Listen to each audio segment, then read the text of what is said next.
Hello everyone and welcome to the 2021 DMUsport celebration evening. My name is Kieran, the DMUsport competitions coordinator, and I'll be hosting this evening with Ole, the sports development officer, to be joined tonight by the sensational Beth Tweddle.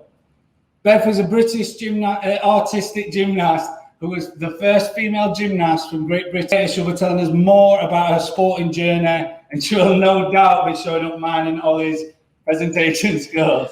Tonight is all about celebrating the achievement and the work that you guys have put in during this past year, still managing to do amazing things even during a global pandemic. Yeah, definitely. And I think a couple of people watching probably won't even know who Kieran is.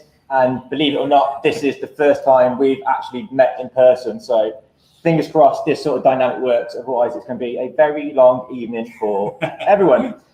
Thankfully, we have a very exciting lineup though. So we've got awards, we've got videos, and we've got Beth coming along for the ride too. So grab yourself a drink, get involved with comments and post your selfies on social media, and good luck to all our amazing teams, committees, activators, and coaches. So to get us kicked off, first up, let's hear from our very own head of sport, Fiona Dick.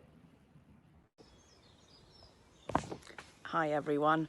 Well, what a bloody awful year. But here we are, it's at the end of it. Well done to everyone for getting through it. I'm obviously in my garden. I'd much rather be spending a lovely evening with all of you guys, but COVID, hey? But anyway, we've all had some challenges over the last 14 months, and you guys have risen above it to make sure that sport and you guys, your friendships and your activities could carry on in some form over the last 12 months. So whether that was organising face-to-face activity back in October, can you believe back in October we actually were able to do some form of sport, but back in then you were able to do some stuff. Also, of course, since then, the endless Teams and Zoom calls that you've done, whether someone in your club or group was a bit of a virtual Joe Wicks, or organising soccer sides without any soccer balls, all that sort of stuff. You guys were absolutely fantastic. Keeping together, supporting each other, checking in on each other, your mental health, talking through all sorts of other areas such as LGBTQ plus awareness, Black Lives Matter, Pride, all sorts of other stuff. You guys were there still making sure that each other were happy and safe and trying to stay sane. So you guys have been fab. There's a car going by. Having read all the submissions for the nominations for all these awards, absolutely fantastic. You guys have been absolute stars, so massive congratulations to everyone who's been nominated for this evening.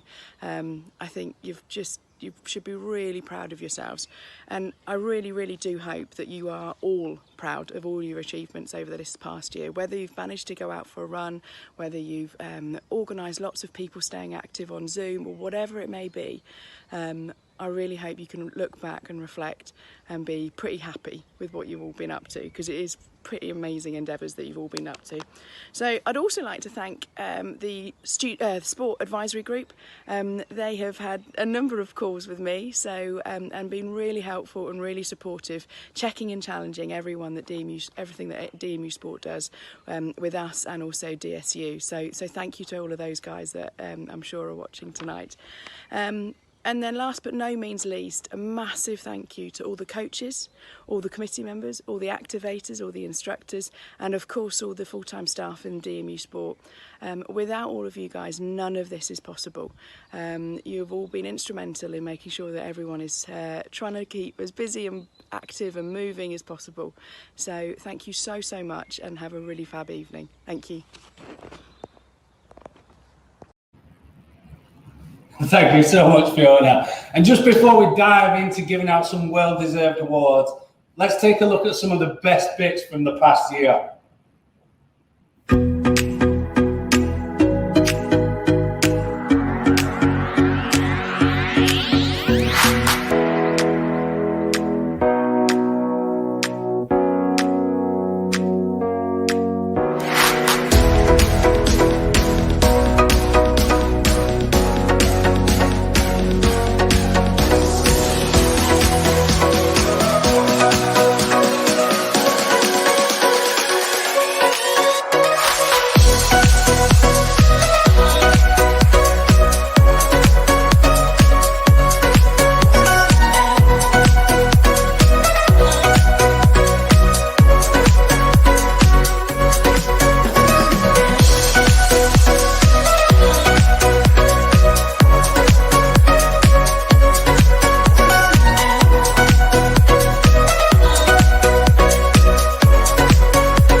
Amazing, and even get a cheeky cameo there from our very own Russ Bakewell as well.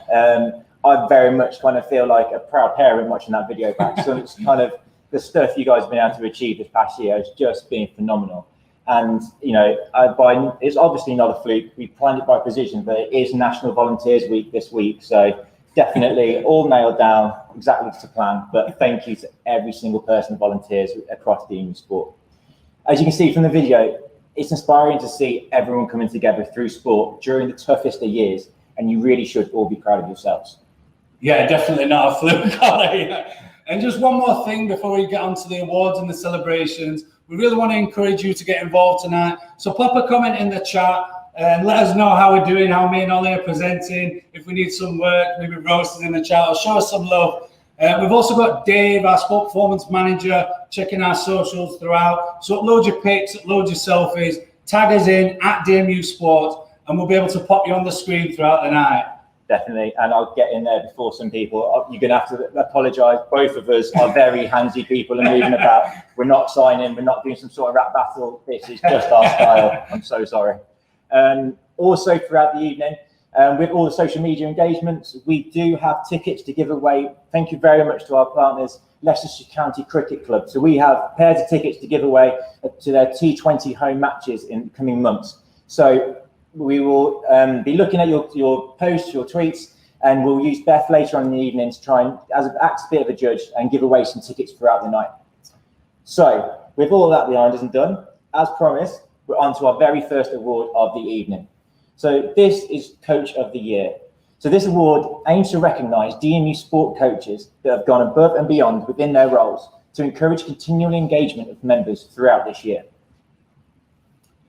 And the shortlist for this category are Chris McCauley from men's and women's rugby.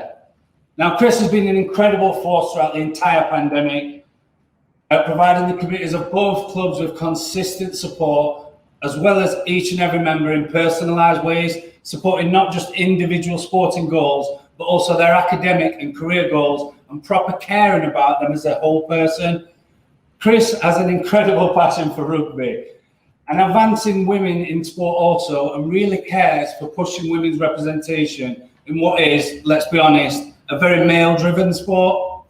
Chris always works hard with us and for us, and with the majority of being stuff that we don't greatly see all the time, we do greatly appreciate it. The success seen by both clubs this year would not have been the same without Chris. Next up, we have Fionn Edgley from archery. Now, Fionn always makes an exceptional effort when helping others learn how to shoot. Given that the club were unable to shoot for the majority of last year, Fionn led a range of online sessions with the club members and taught techniques to ensure that anyone could learn when things open back up.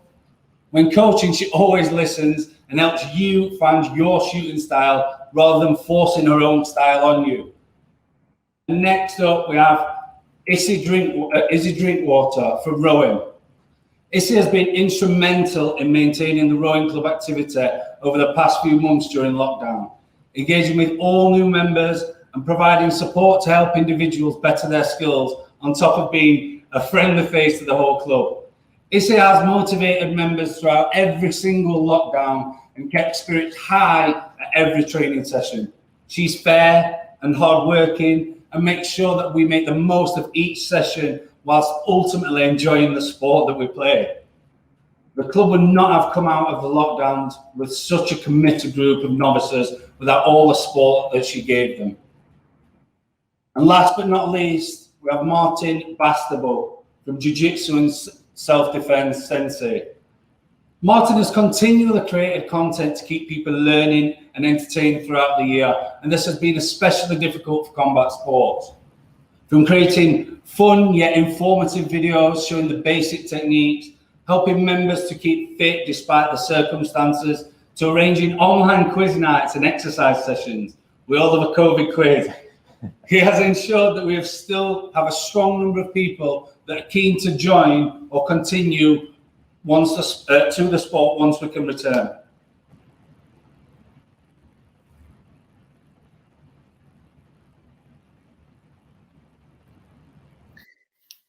And the winner for this category is Chris McAuley. Congratulations, Chris. That is so well deserved.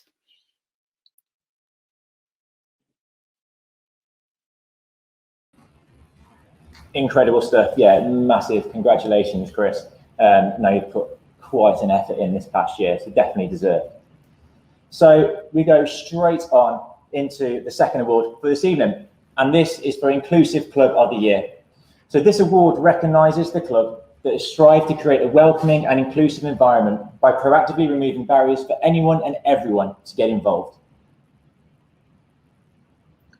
And the shortlist for this category there were so many amazing nominations. So we have equestrian. This year, well-being and mental health has been an absolute challenge for everyone. So to make sure that they were supporting all of their members of the equestrian team, they held a 30-day wellbeing challenge in line with Mindful March. The club carried out 30 small tasks on every day in March to support with positive mental health and well-being, and reached far wider than just DMU, with engagement from across the country. The next nomination is rowing. As a club, there's been a conscious effort to make new and current members of the club feel welcome, comfortable and included.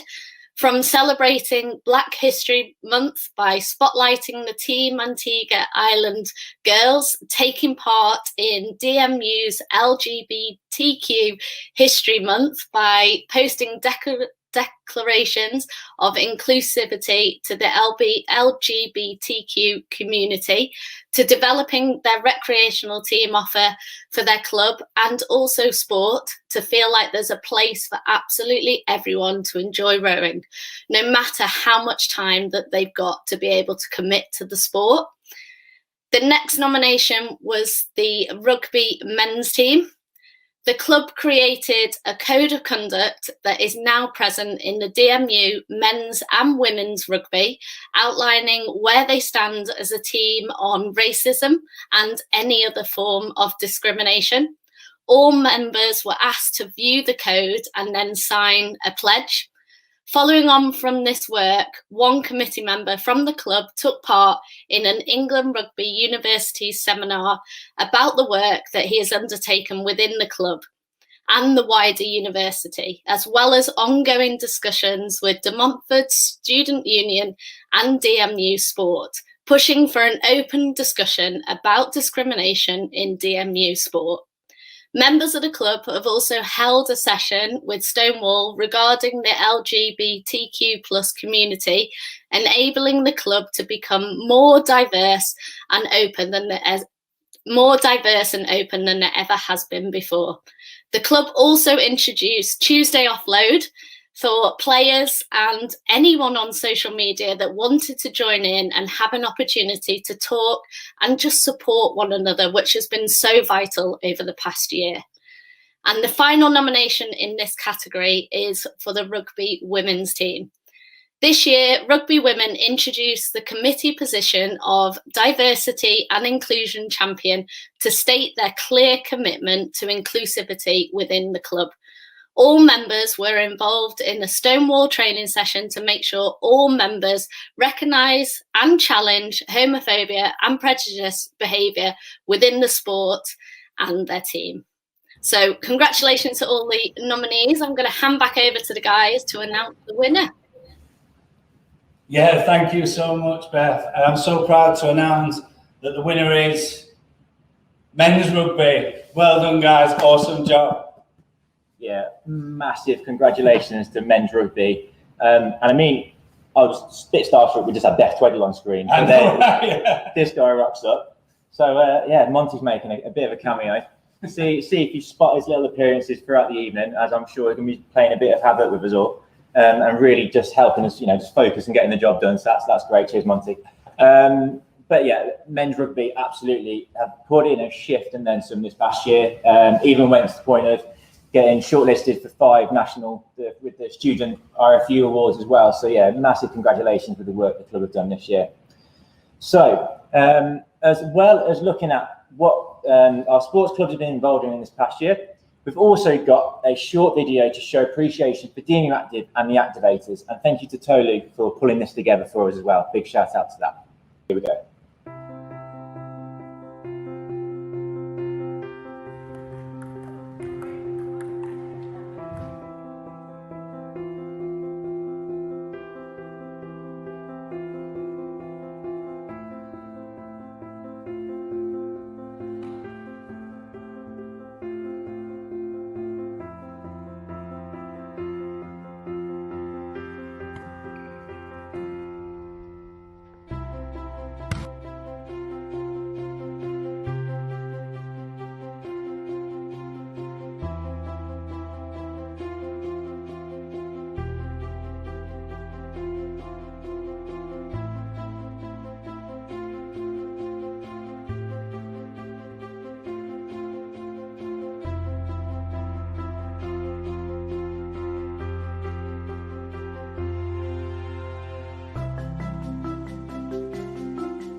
We would like to say a massive thank you to all the DMU Active activators, Active League activators and DMU Active instructors.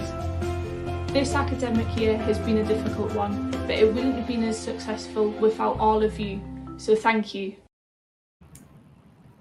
Amazing stuff. I mean, that's a hell of a lot of wipes, but also a hell of a lot of delivery as well. It's still been possible over the last few months from our student volunteers. So again, just thank you so much for your efforts. So we now go on to our next award, which continues the love for our activators.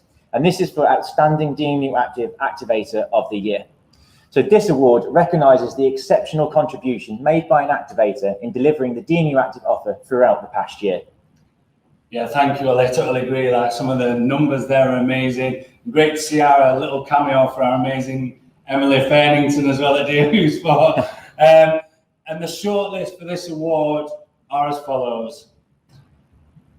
Isabella Kelly, she's a badminton activator. Isabella has gone above and beyond this academic year to ensure that the sessions she delivered were both safe and, most importantly, provided participants with a positive experience.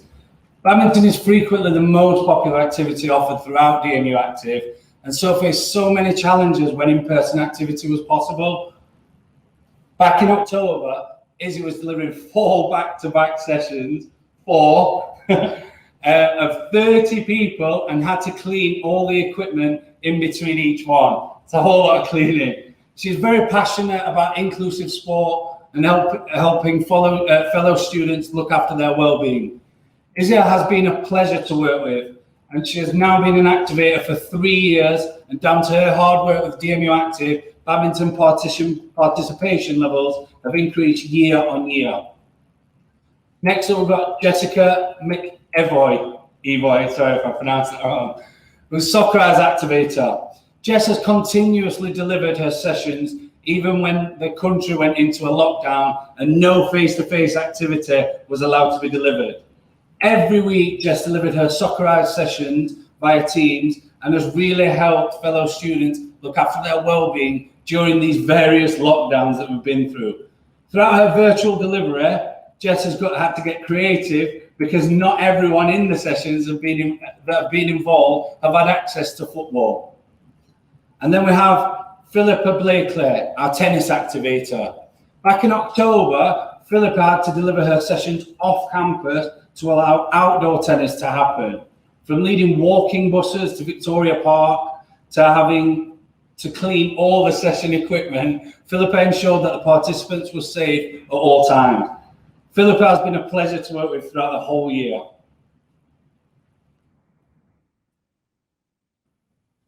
So the winner for this category, we've actually got two. So one is for face-to-face delivery, and that goes to Isabella Kelly.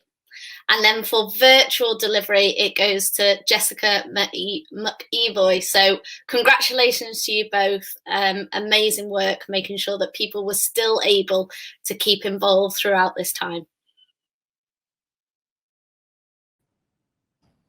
So congratulations to all of those that have been shortlisted and our winners so far. It's absolutely incredible to see just the amount of effort and work that's gone in this past year. So also, this is the part where we're looking at your social media interactions, and it's great to see that positively in our script we've got here, Holly, who wrote our script, has got "if there are any." So really glad she went really positive with how the engagements are going to be going. And look at this, we've already got stuff chiming in there. So what have we got here? Let's Go Rowing, absolutely magical. Yeah, definitely incredible to see you guys getting involved with us all. Not too sure about those screenshots, but hey, all that thing about camera and pounds, right? Yeah, we'll work with it. And just make sure, another shout out, keep tagging us in, keep dropping comments in the chat so we can react to it. We need to keep Dave busy, who's in the back there doing nothing. Just kidding, Dave. So keep tweeting, keep uploading your selfies, keep tagging us in at DMUsport, because we want to see as much as we can and react to as much as we can. So keep the comments coming in the chat, keep the selfies coming. Yeah, definitely. At the minute, it's a very weird way of delivering where it feels like you and me are just doing a show, especially for like one person, then just calling in Beth Tweddle every now and again. We do have Monty rocking up, yeah. So please stop us, get us out of our little world, and definitely we want to see you guys getting engaged and getting involved with it all. Yeah, brilliant. So enough. Let's everyone just calm down a bit. Right. So we go on to our next awards. And this is now where we're looking at our DMUsport Club Champions for 2020 and 2021. So this is the first time we'll visit these awards, and we'll keep on coming through them throughout the evening. And this was an opportunity for club members to nominate an individual within their club that has gone the extra mile this year. This could have been by being proactive day in, day out, leading positive culture change within your clubs. It could have been by being an outstanding leader or continue driving to make sure people stay involved and make sure people are staying active throughout the past year. It may just have been that someone that was really close to you in the club just picked up the phone every now and again and just checked in, make sure you were doing okay. It's for absolutely any positive reason to make them stand out and kind of deserve their moment for us to recognise them and congratulate them for their efforts tonight. So to kick us off, we have two champions from archery and one from badminton tonight. So first up is Shani Vincent from archery. So Shani has done her job as welfare officer in an exemplary manner and is extremely enthusiastic about continuing the club next year.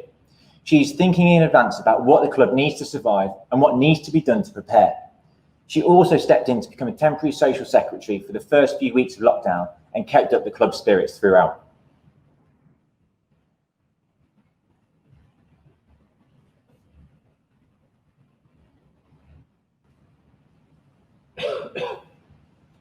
This could be the first. The second one from archery is Fionn Edgley. Fionn is the most active member of the group, always makes sure that she's got time to inform people on the information regarding archery. She organises competitions, shooting practices, strength and conditioning sessions, and anything else to do with the club. She never stops making an effort in this club and is always positive, which is so refreshing. Fionn's efforts should not go unrecognised.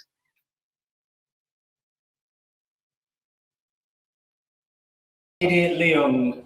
So JD has worked so hard this year as a chairperson of the badminton committee, which has now passed on vital information to the group and new members, and are close linked with the club's coach and overall uplifted the spirits of the club, something that's been so important throughout this year.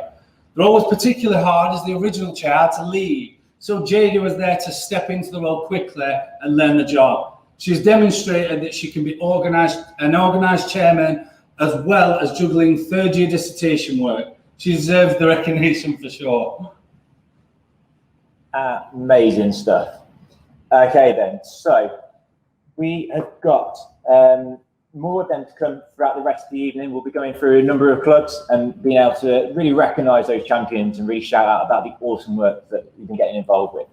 So next up, we have our next award category, which is for Community Club of the Year. And this has been a huge one for these past 12 months. And definitely since my time at DMU, have seen some of the best programmes and campaigns happen in these last 12 months, which just really shows what you guys are capable of.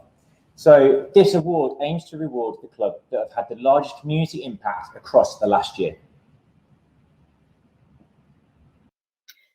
The shortlists for this award are, the first one is equestrian. The equestrian team have been involved in loads of charity events throughout the year, running and walking alongside many other sports clubs.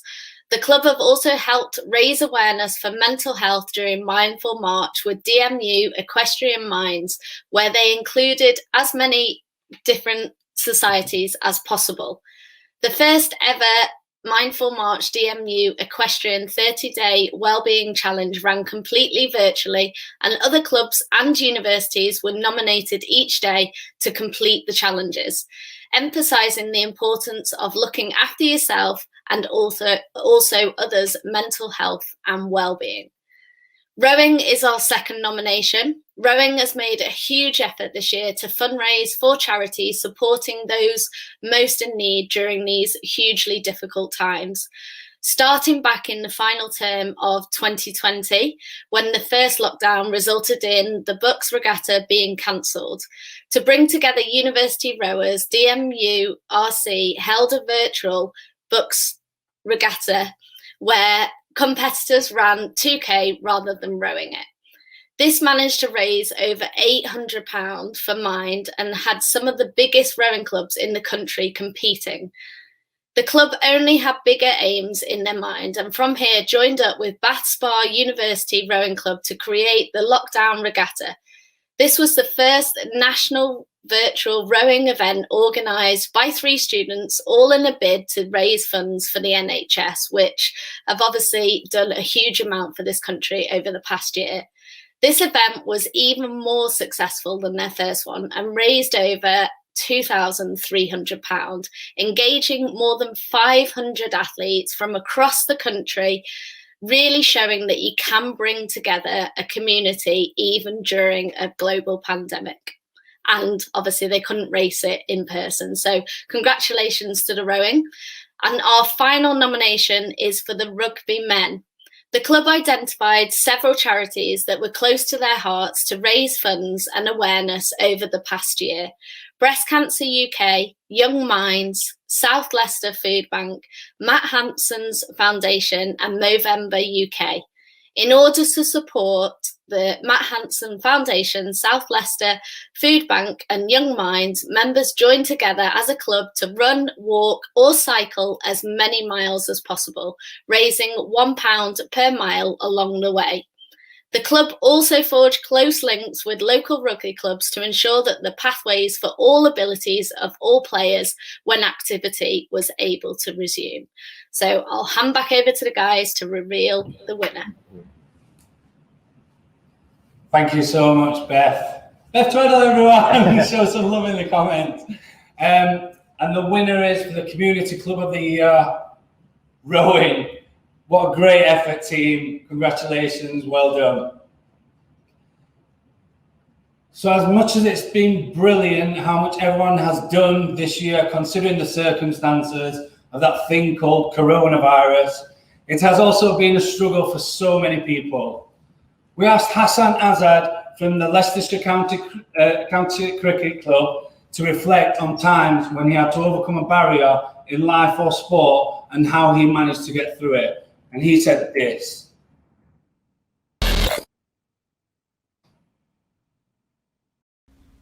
Hassan, thanks for joining us to discuss any barriers that you may have faced in your cricketing life, all in aid of DMU Sport's Celebration Sport Evening. Firstly, what sort of barriers may have you come across during your time within cricket?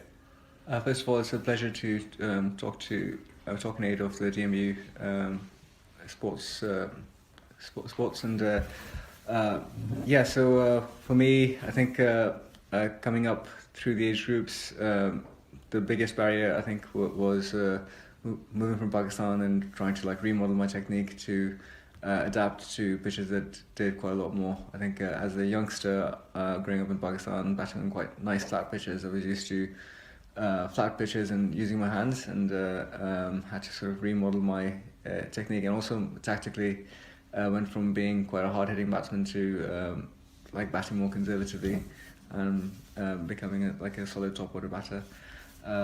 And I think the other major challenge for me was getting released from knots at the age of 20, and sort of having to redefine my life and redefine my perspective to look at things in a different way and continue to be motivated to play cricket and also try and get a degree.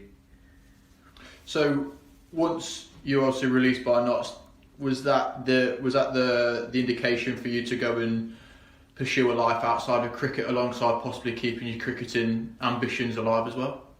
Yes, I think the idea was to, I think Loughborough University, the MCC program there, offered the perfect opportunity to keep my ambitions alive and try and get a grounding in something outside of cricket as well. I think it was wonderful to broaden perspective, because you sort of realise that cricket isn't everything, and there is a life outside cricket, and there's a life after cricket as well.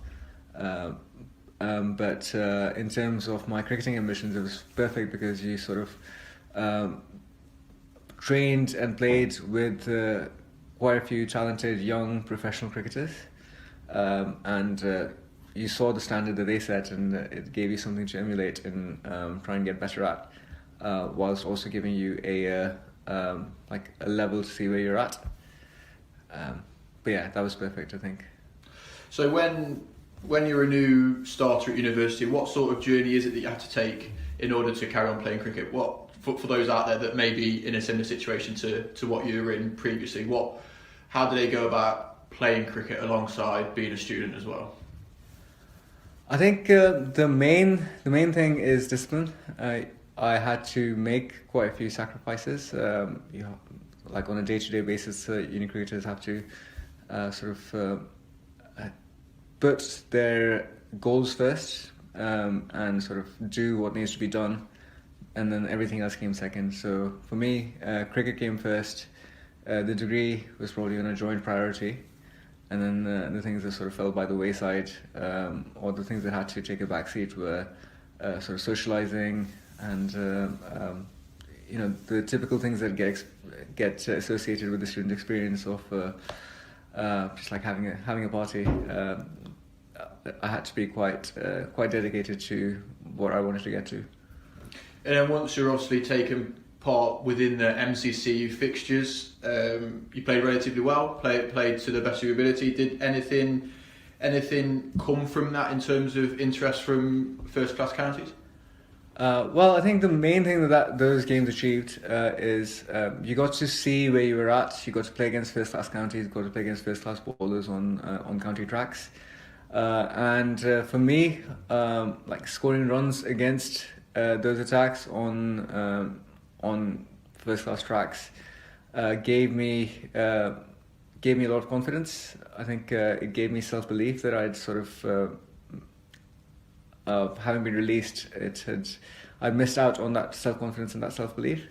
So getting runs in those games allowed me to feel a lot more confident about who I was as a cricketer, and sort of know deep down that I could make it if given the right opportunities. I could make it. And then actually the opportunities were slow in coming, and I think it's difficult once you're out of the system to get back into it.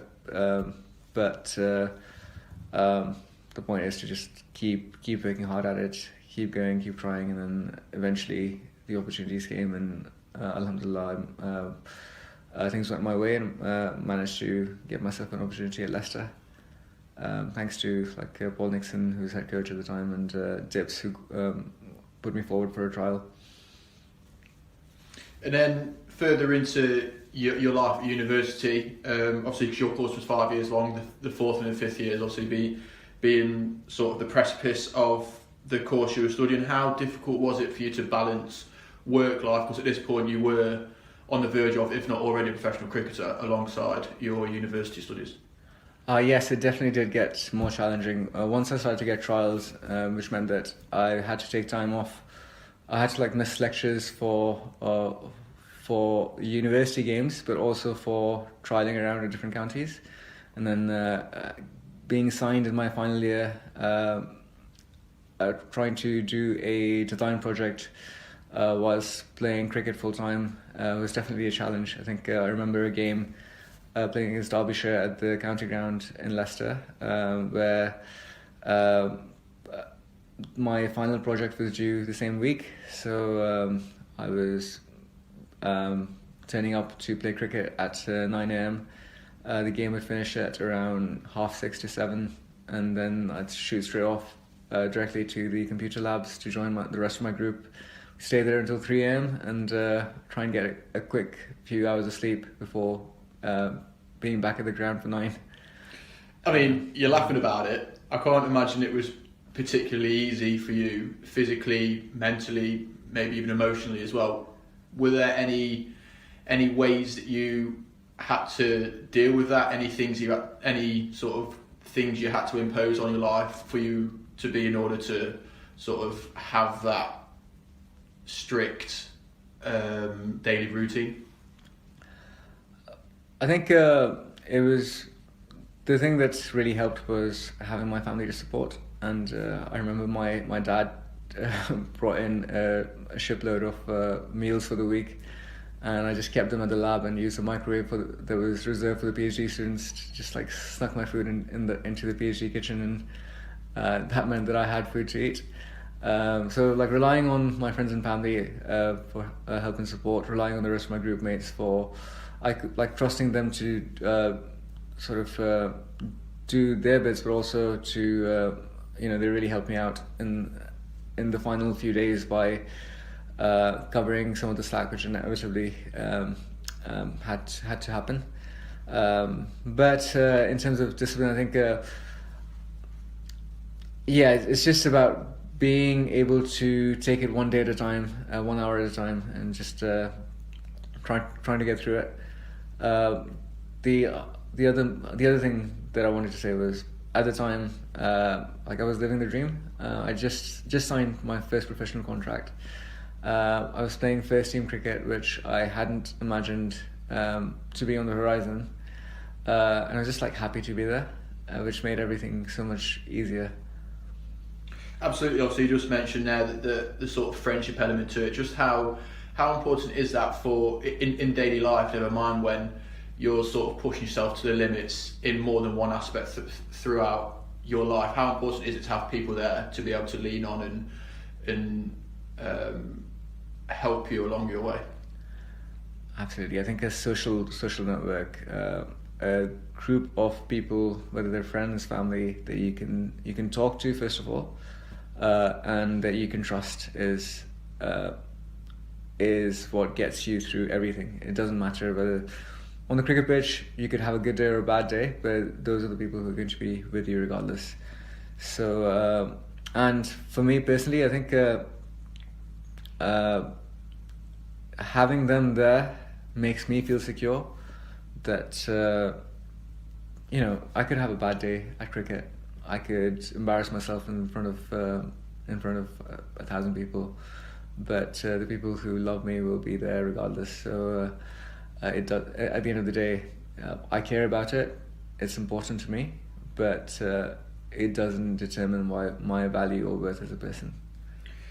Having obviously the knowledge of the journey that you've taken in the past couple of years or so, having that experience, if you saw someone in a similar position to yourself a couple of years ago, if you had any words of advice for them to be able to come through it in the right manner, what would you say to them? I would say try and take things one day at a time. I think things get difficult when you look too far ahead and you sort of try and see how far you have to get to. When you sort of look at yourself and things might not look like they might not happen for you, but you just got to like trust in the hard work and trust that it will get you there.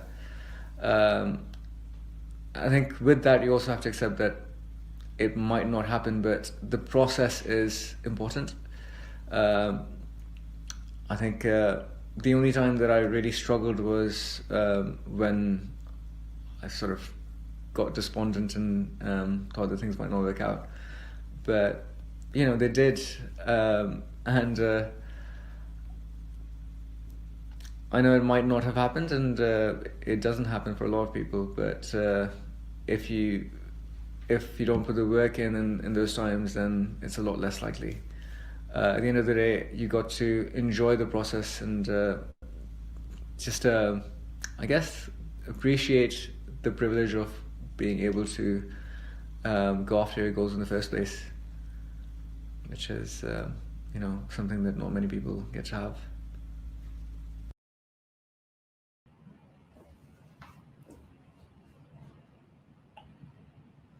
Wow, absolutely incredible stuff. And thank you so much, Hassan and Leicester County Cricket Club, for sharing that with us. Yeah, just really powerful stuff through there. So just before we go into the next award, just wanted a quick reminder, please keep getting in touch with us on social media, whether it's showing some Beth Tweddle love or it's just shouting out about your own club champions. And so we can give some of your club members shout outs and thank yous about the stuff that they've done for you this year. So we go now into the next load of DMUsport club champions for this year. And it's worth mentioning as well, the text which we're saying is very much what the nomination form said. So members of your club, this is exactly how you've impacted them throughout this year. So it's really powerful stuff. So another three coming up. First one from cheerleading is Ellen Miller. So Ellen stepped up to the role of secretary mid-year to support the club. And since then, she has led practically every virtual session and organised the whole of this year. Without her, the club would have crumbled. Ella's been incredible in helping cheerleading continue through the pandemic, constantly helping to organise sessions to keep members engaged throughout this whole time. This has been a tough year for cheer, but Ella's gone above and beyond to keep some form of activity going and to keep people excited for cheer. And now, something I never thought I'd say in my job at DMU, over to Beth Tweddle. And the next one is also from cheerleading, and it is Abby Hunter. Abby has carried out her role as chairperson of cheer incredibly, despite the difficult year that it's been. She's regularly checked up on each member of the committee, ensuring that they're not feeling too overwhelmed and that they're just feeling okay in themselves. On top of this, she's played a key role in ensuring that all of the virtual activities, whether that was fitness classes or just the socials, that they were continuing because they were such a vital part of keeping that bond between the club. Her connections with the members of the DMUsport as well as the University of Leicester have meant that the workload of the committee has stayed very organised and communicated, as well as managing to run a virtual varsity fundraiser with UOL. Abby is very hardworking, and I can't think of anyone else who would actually deserve this award more. So well done, Abby. Thank you so much, Beth. And here we've got Monty and myself to release the final nomination, and this is from equestrian Emily Villiers. So the message here is our respect for Emily is sky high and always has been, as she's genuine, caring, and has always looked out for those around her. After spending a year as the chair of the society, respect has increased tenfold. Nobody ever expected to experience a year like this past one, and the way Emily has led the club throughout it has to be applauded. From the beginning, she's been a strong leader in all the right ways. As a committee, we don't feel patronised and we don't see a hierarchy, as she has always made an effort to make sure that everyone feels equal. This has united us and brought us closer together. And this means that we produce great results as a team. Her communication is brilliant, whether that be through putting updates in the committee group chat or arranging a video call to talk things through. She is always checking in to make sure everyone is doing okay, which is incredibly refreshing during the time when all of us are feeling the struggle. Wow, I mean, just amazing stuff being said. And Monty's back. Yay! This is what we want, absolute chaos from Monty. Brilliant stuff. So congratulations, everyone. Massively deserved. So we've seen from our activators, we've seen from our sports clubs. You know what's left, Monty? It's the DMUsport scholars. So let's show them what they've been up to.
Amazing stuff. So managing to get across all of our DMUsport programs and getting a teaser for exactly what has been possible these past few months. And definitely across the board so far, a massive amount of just impressive stuff going on and just really well-deserved shortlists and winners. So we now get to the point where we've got more of our social media interactions coming through. So what have we got shared on the screen? Yeah, loads of you getting involved there. Amazing stuff. Just please keep them coming. If you want shout outs for people that have helped you throughout the year, please just get involved. And just keep on bringing it in. Yeah, thanks, Ollie. Exactly like Ollie said. Keep tagging us in. Keep dropping comments in the chat so we can react to it. I love the photos, but maybe not so much of me, Ollie and Monty. We want to see some selfies. You know, if you guys are getting together, watching this together, let's have a group selfie for us, even if it is online. Right then, so now it's finally time to hear from, let's face it, the person you want to be listening to. You don't want to hear me and Kieran jabbering all night. The incredible Beth Tweddle. So she's going to share with us her take on her journey and also answer any questions you may have. So without any further ado, it's over to Beth. Thanks, Ollie and Kieran. So tonight I just wanted to take you through my journey, and obviously if you think of any questions throughout my talk, just pop them into the comments, and I think Kieran's going to pose them to me at the end, so I'll look forward to hearing what those questions are. So I first started gymnastics when I was 7 years old. I was basically been a really hyperactive child. I tried lots of other sports first, so I did ballet, swimming, horse riding, hockey, but gymnastics was the one that I just loved. I was very shy as a child. I never liked being the centre of attention. But for some reason, when it came to gymnastics, it was the complete opposite. I was the little show off of the group. I was just loved competing. And I remember on my first ever competition, I was just so excited to get out onto the competition floor, and my coach kind of spoke to my mum and said, "Where's this shy child? This is not Beth." And I just loved being able to perform, and from that first competition I never looked back. Don't get me wrong, I was never the most talented. I was never the best in the group. And my coach, when I moved to Liverpool, when she first took me on, has honestly said that I was nothing special when she took me on at that age. I was just willing to work hard. So I was always on the national team from about the age of 9 all the way through to the age of 12. I went to my first big national championships, and that's what I lived for. I lived for competing. So I was so excited to go to this big national competition and perform. And don't get me wrong, it wasn't the best day in the world, but it wasn't the worst day. And I'd always been used to kind of at the end of a competition, seeing the result sheet and seeing my name in that top 6 slot. And then suddenly I was kind of having to turn 2 or 3 pages over and seeing myself down in about 50th position. And I was distraught. I was really, really upset with that result. And my parents kind of spoke to my coach and said, "What can we do for her? We know that she loves the sport. We know that she gives 100%. How can we help her? We've not seen her like this before." And he kind of said to my mum and dad, "Look, I've done what I can do for her. If she wants to go further in the sport, she will need to move to a different club and with a different coach." So he kind of pointed my mum and dad in a couple of directions, and my mum looked into those options. And they obviously looked into those 2 different clubs, and it was a big time in my life as well, because I was just moving from primary school to secondary school, which at the time seemed such a big deal. Getting all your new friends, getting all the homework, and then suddenly this other decision was being made about moving gymnastics club. I was at a club that was kind of very local to my parents' house. I went along with my friends and we kind of did lift shares. And the club that we decided to go with, Liverpool, was kind of a 64-mile round trip. So it was a big commitment, not only from myself, but also from my parents, and also from my school. It was about an hour's journey. But my mum and dad wanted to always be able to say that they gave me the best options. So they kind of said to me, "Would you like to go to Liverpool?" And my immediate response was no. I loved doing gymnastics. I loved what I was doing at the club I was at. I had all of my friends there. Why would I want to do that? I never dreamt of being an Olympic gymnast and never dreamt of being a world champion. I just did gymnastics because I loved it. But my parents had spoken to the club, and I'd got a trial there. So one weekend, my dad took me along to the club. And as a young child, you worry about, are you going to be good enough? Can I cope with the pressure of going to this big club? It was kind of one of the best clubs in the country, and I didn't know whether I was good enough to be there. But as soon as I walked into that gym and spoke to my coach, I realised all that club was about was making that gymnast that walked through the door the best that they could be. It was never anything else. It was about what can I do for this child to help them be the best that they can be at what they want to do. So I just loved that atmosphere as soon as I walked in, and quickly within a year I was back up to 2nd in the country. So I think my parents kind of breathed a sigh of relief that they'd made this life-changing decision, not only for myself but also for kind of the whole family. My brother also played hockey for England, so my parents were pretty busy kind of ferrying him around the country doing hockey and myself around the country doing gymnastics. But as soon as I kind of made it back onto the national team, I realised that gymnastics was what I wanted to do. If I didn't have to go to school, I would have been in the gym 24 hours a day, 7 days a week, because I just loved flipping around. Like I said before, I never was that child that watched the Olympics or watched a major championships and said, that's where I want to do, or that's where I want to go. So every competition I went to, I went because I'd been selected, and I enjoyed the experience. The time that really changed was in 2002. I went to my first senior European Championships, and obviously British gymnastics now as an organisation do really, really well. We pick up lots of medals, but back in those days it was very rare to even make a final, let alone bring home a medal. So I went to that European Championships with no major expectations of making finals or bringing home medals. I just went there to be the best gymnast that I could be. After the qualification, I found myself in a final, and everyone was celebrating because that was a huge achievement, not only for myself, but for kind of British gymnastics as a whole. So I went into that bar final with very little kind of pressure. It was a case of, you've done the hard work of getting into the final, go out and enjoy it. So I went into the warm-up hall before that final, and I just remember all the other countries warming up. They were all in groups. I was on my own, and it was quite intimidating because I didn't know what to expect. And I was getting ready on bars, and I used to have a little green water spray.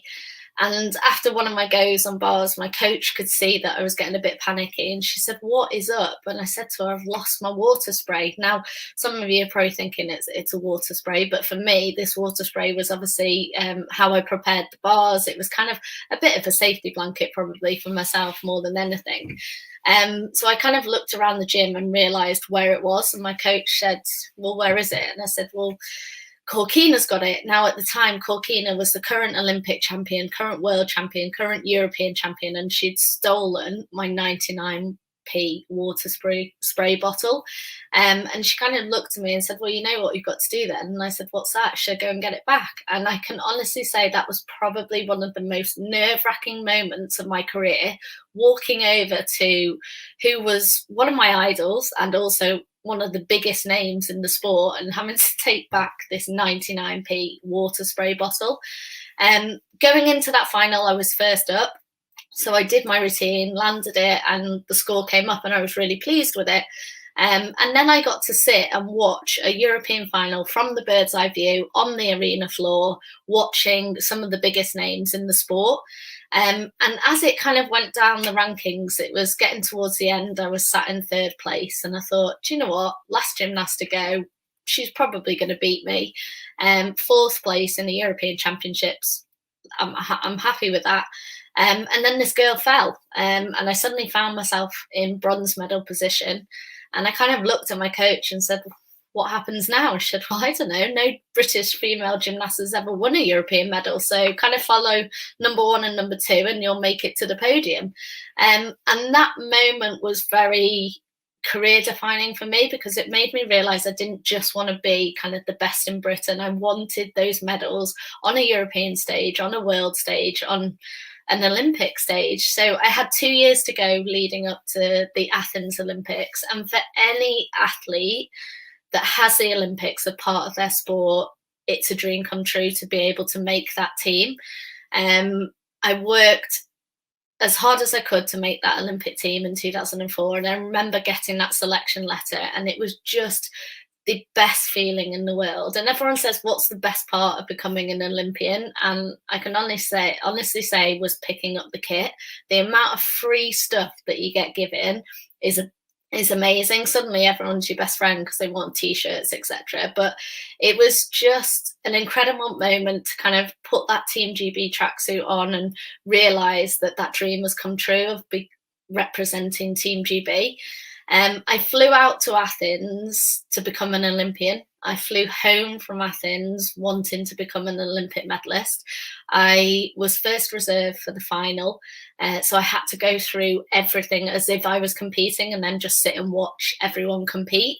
And that was probably the most frustrating part of it, but it also made me more ambitious to go away, work harder for the next 4 years to go to Beijing and pick up an Olympic medal.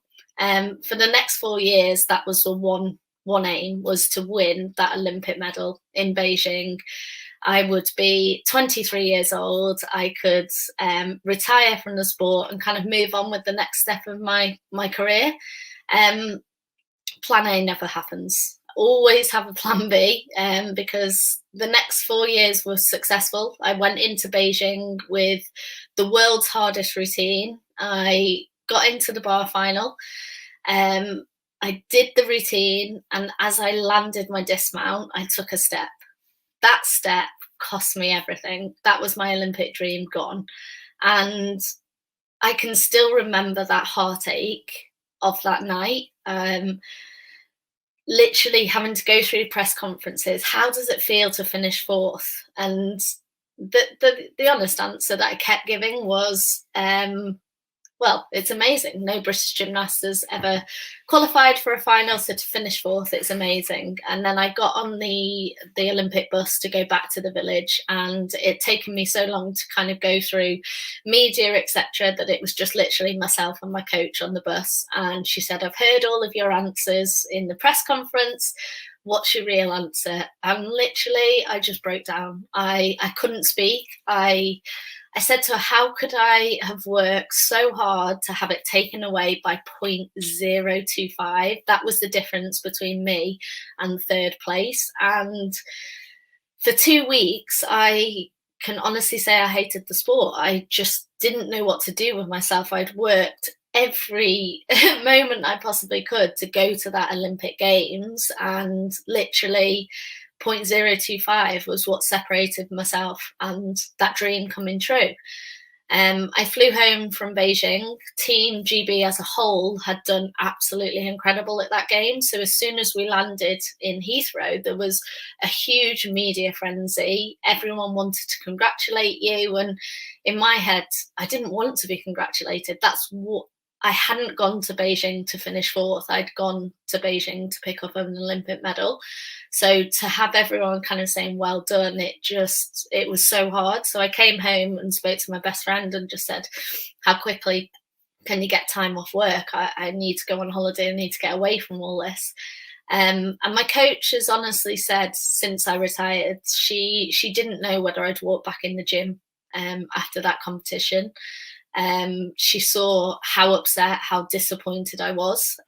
But when I went on that holiday, literally halfway through that holiday, I just said to my best friend, I can't give up on that dream.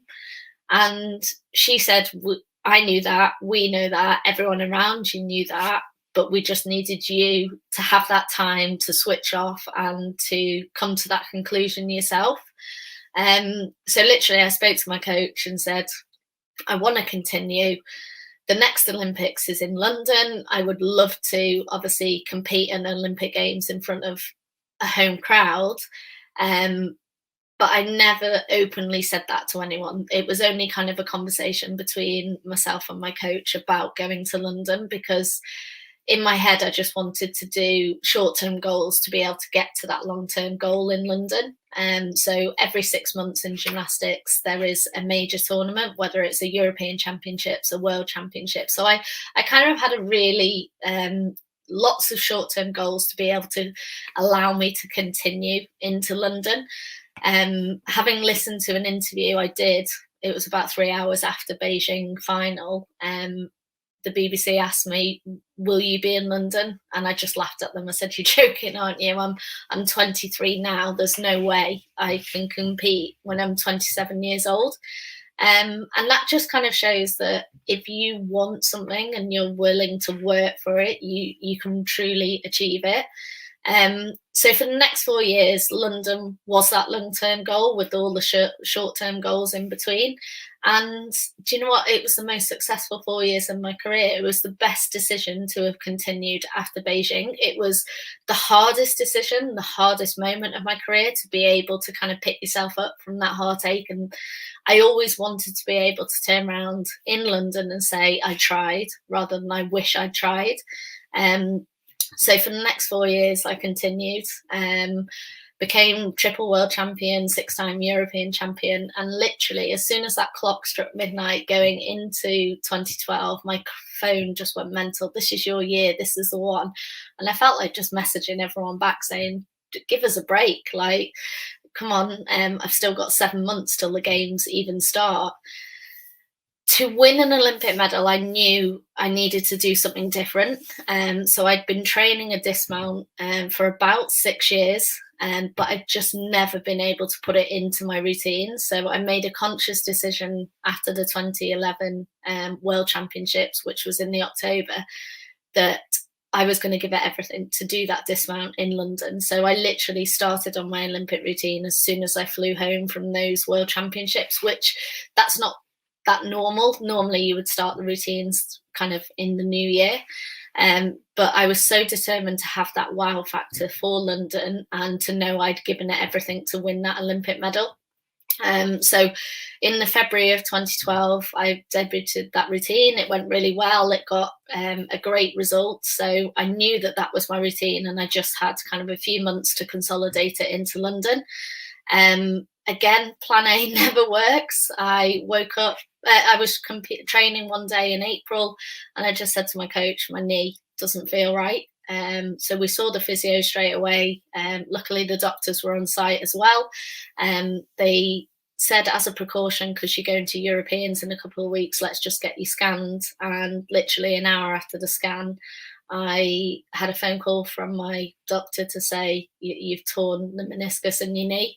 You need surgery tomorrow. And I don't cry often. Beijing was one of them. And that night I stopped. I thought, how can I have worked 4 years after that heartache of Beijing to not even be able to have the opportunity to go to London?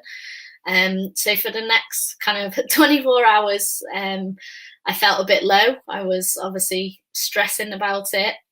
But once I saw the surgeon, he kind of reassured me that he would do everything to help me get back on that field of play for London.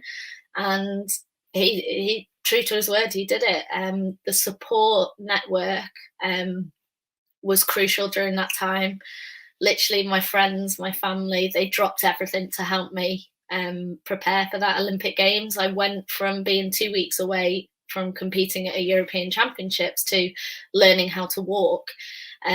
So it was probably one of the hardest points of my career. But actually, in hindsight, was it a blessing in disguise? Because leading into that Games, it was all about what colour medal was I going to bring home, whereas suddenly the whole story changed to, was I even going to be able to compete? So it took that pressure away of what medal was I going to bring home. So when I got that selection letter to go to London, it was kind of great. I've got one foot in the door. And London, absolute dream come true. There is no feeling like it walking into an Olympic stadium on home soil and just hearing that crowd going. To qualify into the bar final was amazing. And to stand there waiting to walk into that Olympic final and hear that roar when they announce my name, I will never be able to replicate that feeling again. And literally, I'm stood waiting to do my bar routine. You have to wait for the scoreboard to turn green. And as it turned green, all I could think in my head was, you've waited 20 years for this moment and you've got 35 seconds to prove yourself. So I did the routine. As I landed, I took a step, not just one step. I think it was about 3 steps. And in my head, I just thought, this is Beijing all over. I've just thrown it away on the dismount again. I came off the podium and my coach said to me, if I gave you the opportunity to go again, would you? And I said no. The rest of the routine was the best I could have done it. And she said, we'll just have to wait now. That's all I could have asked from you. So I waited for the score to come up, put me in second. I thought, okay, not too bad. Next girl goes, puts me into third. I thought, okay, there's 2 gymnasts still to go now.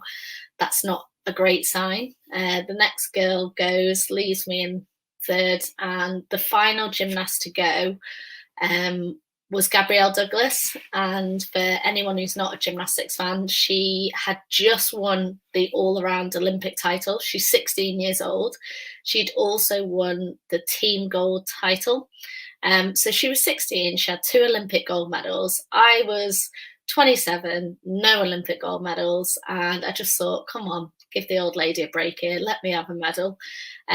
So she went up, did a routine, and halfway through, if you didn't know gymnastics, you probably wouldn't even have known she made a mistake. And it was the longest minutes of my life, waiting for her to finish that routine and for her to score, to come up, because I knew it was enough to keep that medal. But you just never know until the score comes up. You just cannot guarantee what spot you're in. And to finally see Beth Tweddle, Great Britain, 3rd place Olympic Games, was the best feeling in the world. Everyone asked, what's that first emotion? And for me, it was relief. I'd finally achieved what I wanted to achieve. And there was a lot of ups, there was a lot of downs, but the fact that I had that support network around me the whole time is what allowed me to achieve that medal. And to stand on that podium in front of a home crowd was, it's just, you cannot put words behind it. And since I've retired, it's been kind of a whirlwind. I got to do dancing on ice. That was a whole new world of fake tan and fake eyelashes, but I loved it. And it allowed me to realise that I could step away from elite level gymnastics. I was never going to walk away from gymnastics. It had been a huge part of my life. So I now have my own schools encouraging young children to get into sport. Obviously, I'd love it to be gymnastics, because it's a great fundamental sport and it teaches you more than just gymnastics. And now that I'm working in business, I've realised how much sport can help you. Doesn't matter what level you're competing at, the skill sets that you learn whilst doing sport can be transferred into everyday life, whether it's teamwork, whether it's resilience, perseverance, social elements. Sport just gives you everything. And that's kind of an overview of my career. But obviously, I think Kieran, if you're around, may have some questions, if any have come through. And I'd be more than happy to answer them. Of course, I'm still around, Beth. Thank you so much. And what an amazing story. Thank you so much for sharing all that with us. I think I speak on behalf of all DMU when I just say how amazing, inspirational, motivational, there's just not enough adjectives really that I can think of, to be honest, of how appreciative we are in sharing that, and how thankful and grateful we are to have you with us. I will pop the questions up. So the first question we have is, how were you supported through university? Was it easy to be an athlete and a student at the same time? Do you know what? I could talk about so many different areas, and this is a huge part for me. I was always determined to continue my education throughout my gymnastics career, because obviously when I was younger, gymnastics wasn't a sport that you could make a career out of. So I always needed that backup plan. An injury could have happened at any moment and literally ended my career. So I was really, really lucky that I went to JMU, John Moores University in Liverpool. In 2004, just after the Olympic Games, I had 1 year leading into 2004 Olympics where I literally was just an athlete. I didn't do anything else. I was literally focused on gymnastics, and it was such a hard year. All my friends had gone off to university after A-levels. I was kind of still at home, living with my parents, living and breathing in gymnastics. So if I had a bad day, I couldn't switch off from it, because I was just, that's all I did. So after the Athens Games, I'd got a sports scholarship to go to uni in Liverpool, and it was the best decision of my life. The fact that I had two kind of parts to me, if I was struggling with an essay at uni, I would kind of just shut the laptop and go to the gym. But if I was struggling in the gym, I would go home and hang out with my friends. And to have friends that were away from the gymnastics world as well. They were very supportive of it, and they understood the commitment that I had to give.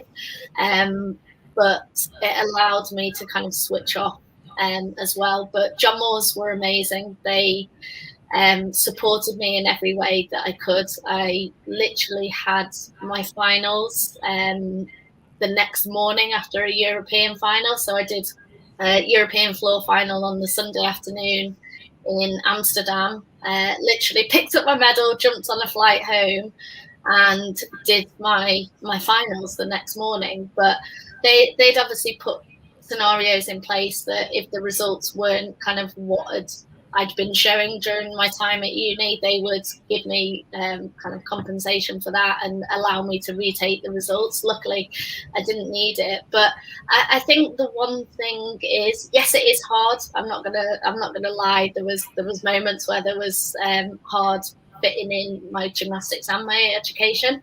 But if you are willing and you really want it, then 100% it is possible. And I think listening earlier, it's all about having that support network around you, just being able to speak to university or speak to your parents, speak to your friends, just to download. And I think people over the past year have realised how much having that support network has been crucial. Yeah, totally. And it's great that you look back on them times, you know, and I miss uni. Yeah, you miss university, yeah. And all of our sports scholars, our sports students will be thinking the same when they graduate. Yeah. So thank you for sharing that. And the next question I've got for you, Beth, is how did you train and push yourself without the aspiration of being an Olympian to manage to make it to medaling at so many major games? The simple answer is I loved what I did.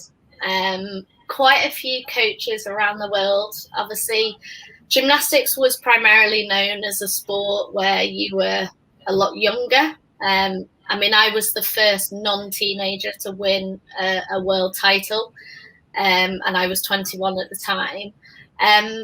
But every day I woke up and loved doing gymnastics. I didn't see it as a job. I didn't see it as a chore. I just loved challenging myself, and because of that, that's what allowed me to be able to continue to be successful. If you're only doing it because you're good at it, I think that's really difficult. I just the passion was there, and the people around me. I keep coming back to it, but I loved going in the gym with my friends that I was training with, my coach. I loved going down to Leicestershire, which was our national centre, kind of being able to train alongside the men's team, the rhythmic team, trampolining team, and just having that banter. And then obviously when you do get to go to a major event, the Olympics or the Commonwealth, having that multi-sport environment.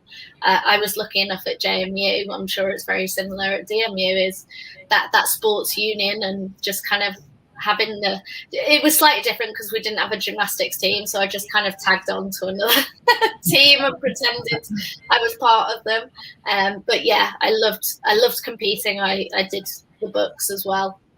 So the simple answer is I loved what I did. Passion, I can feel it coming through the screen. I love it. And then another question we've got is what motivates you now if you're not competing currently? Great.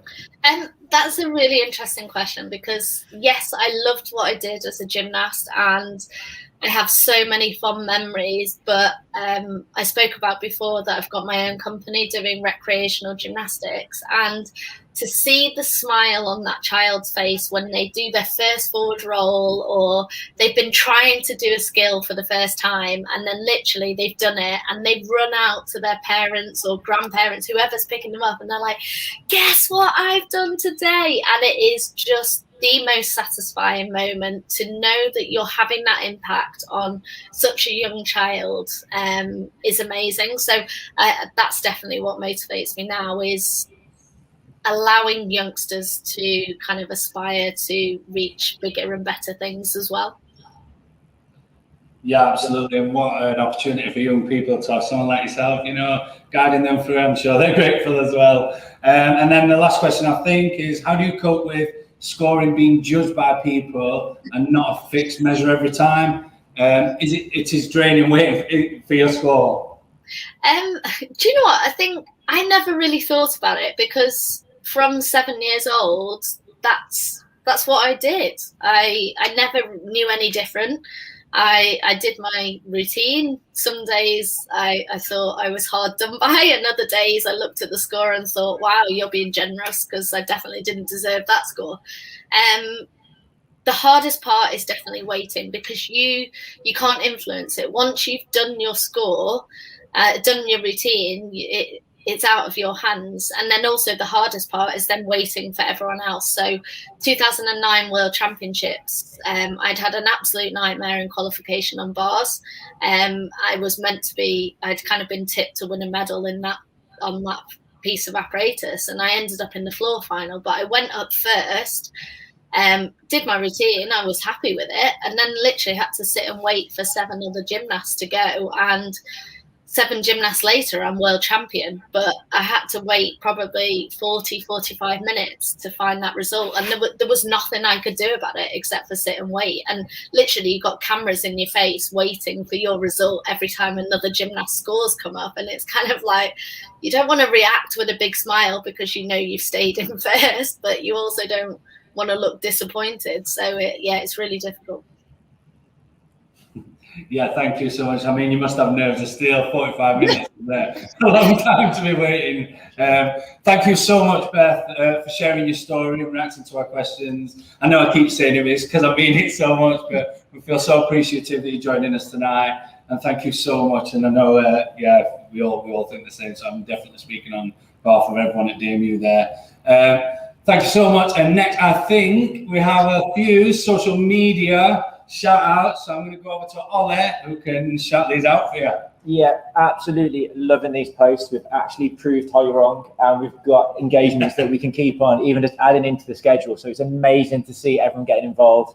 From cheerleading Saints, from women's football and futsal, rugby. Yeah, having a great evening with the awards going. Like, absolutely loving the posts that we've got coming up. Oh yeah, brilliant stuff. Definitely congratulations. Be massively proud of yourself. Love that. Got our groups of 6 out in the garden. Absolutely love it. So glad to see that everyone's enjoying themselves.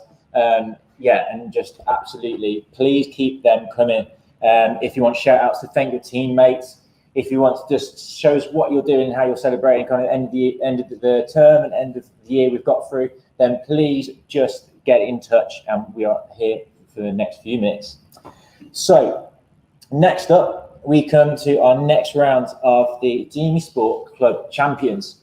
So we've got another 3 people that we want to recognise, shout out, and just thank.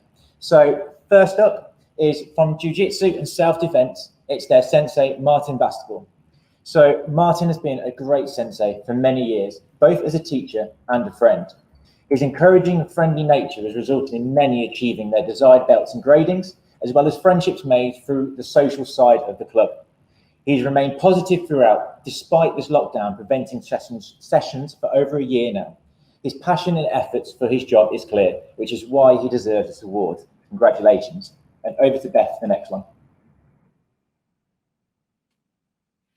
Thanks for that. So we're now going to head over to lacrosse, and it is a shout out to Kat Walmsley. She has gone above and beyond for the team over the past year. She makes everyone feel so welcomed, messaging individual team members to make sure that they're doing okay and find out if they just need any other support. She will help any other team member and the committee with anything, and has organised events to make sure that no one is feeling lonely and isolated. So well done to Kat. And over to you, Kieran, for the final one. Thank you so much, Beth. And again from lacrosse, we've got Jenny Cobb. So Jenny has kept the club going all year, always bringing a positive attitude and bringing everyone else's mood up as well. She is there for everyone, whether they have an issue with lacrosse, their course, or just life in general. She makes sure everyone knows that they can count on the team for anything, no matter how small or silly it may seem. From getting something from the shops for someone who can't, to helping where she can at 4 a.m. when your assignment is due that day. Not only that, but during our virtual socials, she was, I quote, a queen. Yeah, you absolutely nailed that one, Kieran. Thank you. You definitely could have cut that out of the script as well. No, I wanted to say. Beautiful stuff. Right, amazing. So again, just congratulations, and just keep the congrats and keep the shout outs and thank yous coming out on social media. On to our next award of the evening, and this is the DMU Activator Special Recognition Award. So this award recognises the activators that have exceeded the requirements for their role in supporting the delivery of the DMU Active programme across 2021.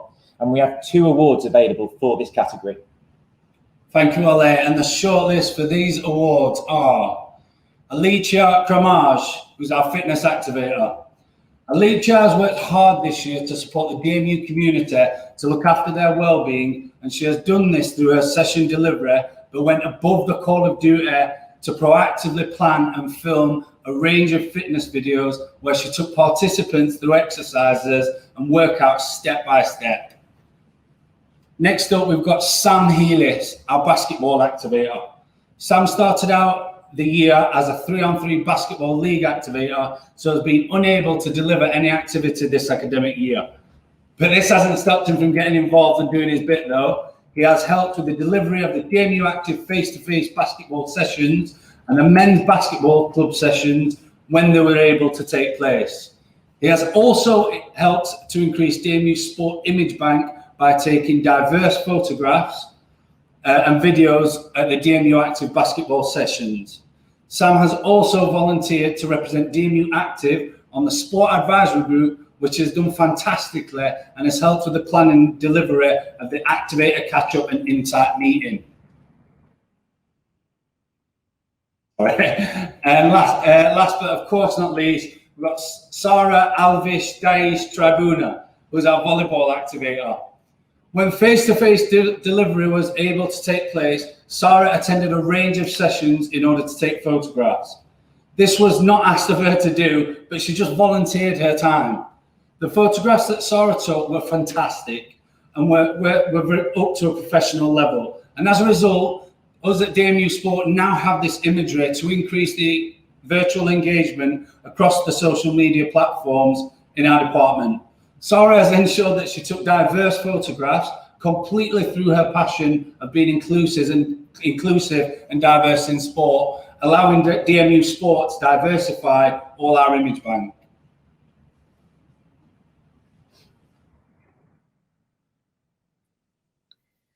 And as mentioned, there is 2 awards for this category. So our 2 winners are Sam and Sarah.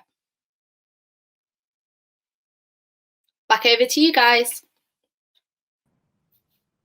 Thanks, Beth. Ever the professional there, just showing us up at each time. Yeah, I was ready. I was pausing for too long, and then it just got too late. Thank you, Beth. It's a live event. It's going to happen. Isn't it? Incredible stuff. So straight back into our next and final round of this evening of our DMU Sport Club Champions, and to recognise the efforts that individuals have taken and made this year.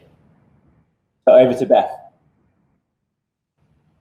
So we're heading over to the sport of rowing, and it is Abby Watson. This season, Abby has done an incredible job leading the club through a very difficult time. Right from the start, Abby has ensured the club moves forward in a very positive direction, creating a new website for the club with a fresh new look, and ended up being the source of every single new recruit this season. The best recruitment the club has seen for years, which in such a challenging season is even more impressive. She has led firmly and fairly, supporting captains both behind the scenes and hands-on, and is frequently the most requested senior for novices to be in the boat with for the knowledge and patience that she brings to it. The club is going to miss Abby next season, and she deserves all of the recognition for the incredible job that she has done. I don't think the club fully realise how much she puts in and how much she does until she actually leaves.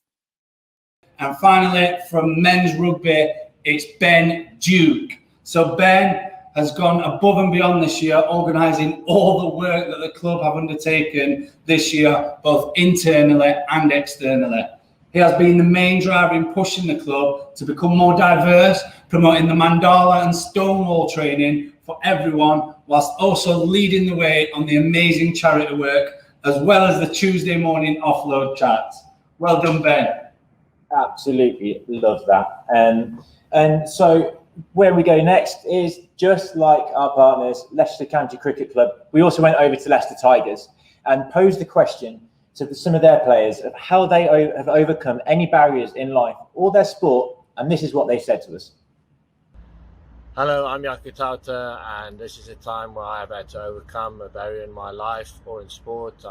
As you know, in sport it's always injuries, but I think the most severe thing I've had to overcome is losing a very close family member. It's very tough. So yeah, that's just me sharing, and that was quite tough for me to overcome that. But with love and support from family and friends, it makes it a lot easier. From Leicester Tigers, a time that I overcame a tough time in sport. Would say moving into a new city, new country, and just not knowing anyone or anywhere. So it's well, being here, the club's helped me a lot, made new friends and family. So yeah, it's good. I'm Ollie Chesham from Leicester Tigers, and the time I've overcome a barrier in sport is I didn't actually make it through the academy system here at Tigers. I sort of had to go the long way around. At times I had to sort of look into different careers. I didn't think I'd get an opportunity in sport, but I've been lucky enough to follow my dream, prove a few people wrong, and now I'm back sort of involved with the first team. Hi, I'm Freddie Stewart from Leicester Tigers, and the time I've overcome a barrier in sport is when I really badly injured my left shoulder and had surgery. It was a pretty bleak time, and I couldn't see the light at the end of the tunnel, but I fought through, with the rehab and stuff, and battled hard and got back to fitness. Amazing stuff. So thank you very much, Leicester Tigers, for that video. And I think, as seen, kind of for all the athletes and individuals who've kind of visited throughout the evening, very much coming through from all of that is just all about having that support network, whether it's family or friends, and definitely it's kind of a theme we've seen celebrating for our club champions as well. So amazing to see. So last but not least this evening, it'll be our final award, and we'll try not to leave Beth quite hanging like we did last time for this one. We'll nail it in the last time. So this is going to our Committee of the Year. So this award recognises the committee who has contributed above and beyond the success of their club, consistently leading on activities and initiatives that have supported their members and developed their club despite the challenges we've all faced this academic year. Over to you, Beth. Thanks for that. So the shortlist for this award are, so the first one is cheerleading. From the start of the year, the DMU Saints have strived to provide activity every single week for their members, with at least 2 sessions provided each week with the focus of cheer fitness. On top of this, the club has organised fundraisers, including one of the Young Minds, with another one being planned for the summer to raise money for the FGM charities. The Saints have also made sure to engage, educate club members on the important topics throughout the year, such as Black Lives Matter, Black History Month, LGBTQ+ rights, and the Mandela Project. They consistently keep their members as a priority by putting out surveys to best meet their needs, including one surrounding their club culture and racism, to better understand how they can improve the club experience for all of their members. The second nominee is for equestrian. The DMU Equestrian Committee have gone above and beyond this year despite the challenges presented by COVID-19. They continued their support to their members and have been amazing throughout, keeping the club updated and relaying any information very effectively. The morale throughout the entire year has been kept high, and despite the circumstances, every member of the committee has contributed to checking in on others, with health and well-being of their members made a priority since day one. Overall, the Equestrian Committee have done absolutely everything in their power to make the society a warm and welcoming place for new members, and their passion for the sport and the love for the club is very, very clear. So moving on to the third one, and that is lacrosse. Every individual member of the committee has worked so hard throughout the year, going above and beyond in their roles to make sure that first years could have the most normal university experience that was possible given the times. Whether it was members returning from placement or complete beginners, everyone has been made to feel welcome, and the team spirit maintained despite everything. From Zoom calls and online gaming to Netflix, watching parties, and making the effort to personally message every member to check in on them and help with any feelings of loneliness, isolation, and everything that has come with the past year. And the final nominee for this category is rowing. From organising national events like we heard earlier, such as the lockdown regatta head race, to keep the club going through the lockdown off the water, the committee have worked tirelessly this year. After Christmas, with most of the club in lockdown all over the UK, the committee arranged competitions for senior members to mix with beginners so everyone within the club could get to know each other on a more personal level, rather than just being a picture on a Zoom screen. Throughout the year, fortnightly social events have taken place, including movie nights, quizzes, so members could stay social in a time when keeping in contact with people was just so difficult. So I'm going to hand it back over to the guys, and they are going to announce our last winner. Thank you so much. We've also got Monty joining us. Shout out to Monty to announce the winner. And I'm proud to announce that the winner is lacrosse. Congratulations, lacrosse, for winning the Committee of the Year Award 20 to 21. And I just want to give a special shout out as well from the panel, who also wanted to give special recognition to cheerleading, where there was a lengthy discussion between these two committees, who have both done so much for new and returning members. But unfortunately, lacrosse just edged it at the end. But a big shout out to cheerleading as well on that one. Yeah, definitely a massive well done for all of our winners this evening. And that was the last of our awards. So as the evening is slowly drawing to a close, we just firstly want to say a massive thank you to Beth for joining us this evening. It has been a massive honour to share presenting duties with you, but also hearing your story and just having your engagement for all of this. It's been incredible. So thank you so much for that. In addition to that, just wanted to say a big thank you to the DMU events team, to ITMS support and everything that we've done to pull this all together, and also DMU Sport colleagues that kind of have got us to this point of being able to deliver this event this evening. And of course, also to my co-presenter, Kieran, who, you know, might grow on me. It's been 2 hours. Yeah, might be able to get on. But yeah, and finally, thank you to you lovely lot for joining us this evening and all the work that you put in over this last year. Just one last thing, we mentioned cricket tickets at the beginning of the show, and so very much what we'll be looking at is all of those which we've showcased this evening. We'll be direct messaging you from DMU Sport accounts and getting in touch to be able to share you and get you involved and watching cricket very shortly. We love to see it. Thank you so much, Ole. And he won't say it himself because he's modest, but show Ole some love in the chat as well. I know because I've worked with him so closely these past months that I've been here, but he has worked tirelessly on this event and making sure, yeah, I'm just saying it because he's here. I know I'm not being really hard, making sure that we have a great celebration event for all you guys. And of course, Ole's already mentioned it, but it really is about you as students. So keep up the great work. And that leads us on nicely to our last video of the night. So here's a message from Aisha from the DSU. Hi guys, my name is Aisha. I'm your Student Opportunity Engagement Executive, reporting to you from my last ever Sports Awards duty, I guess. I think what I want to say is that when I first started my role, the first ever job or duty that I ever did was to present at Sports Award 2019, I believe, and this is my third Sports Awards that I'll be presenting at. And I just want to say what an amazing ride it has been.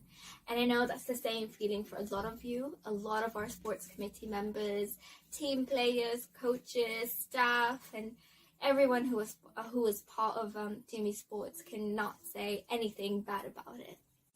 What else do I want to say? Boy, there's a lot I want to say, but I want to keep it short. I want to keep it lighthearted, and I want to keep it fresh. So I want to start off by saying that I am so proud of each and every one of you, and I think everyone will be with me when I say that we admire your resilience, we admire your courage, your strength, and the fact that you got through this whole past 2 years of university through a pandemic, and that is something to be so proud of It's unimaginable. If you guys can get through a pandemic and still keep people engaged, motivated, you can do anything you want. And I have full faith that you will do whatever you set your heart on. With that in mind, I don't need to say good luck to you because I know you guys will all be fine, but I do want to say thank you to you on behalf of myself and everyone at both DSU and DMU Sports. A massive, massive thank you for all your hard work, dedication, passion, energy, and everything you brought to us with your work, I guess. And we just want to say that we appreciate it so much, and we were so proud to support you in that journey. And thank you for making a difference in our lives, and we hope we made a difference in your lives. Till next time, I guess. Take care, good luck, good night, everyone. Awesome. Don't really think could say it much better than that. And that's a wrap for the evening. So thank you for everyone for all of your efforts over the past year. We appreciate it massively, and just getting through the pandemic as individuals, but as we've seen throughout this evening, it's getting through it together as a team that's been most important as well. Totally, Ollie. Over and out. And congratulations again to everyone who was shortlisted. Congratulations to all the winners. We hope you have a fantastic night. Carry on celebrating. And I can't wait to see you all. We can't wait to see you all again next year. Hopefully we can reunite in person, get back to training, get back to activity, get back to being fit, get back to competing. And I hope to see you soon. Thank you so much. Bye, everyone.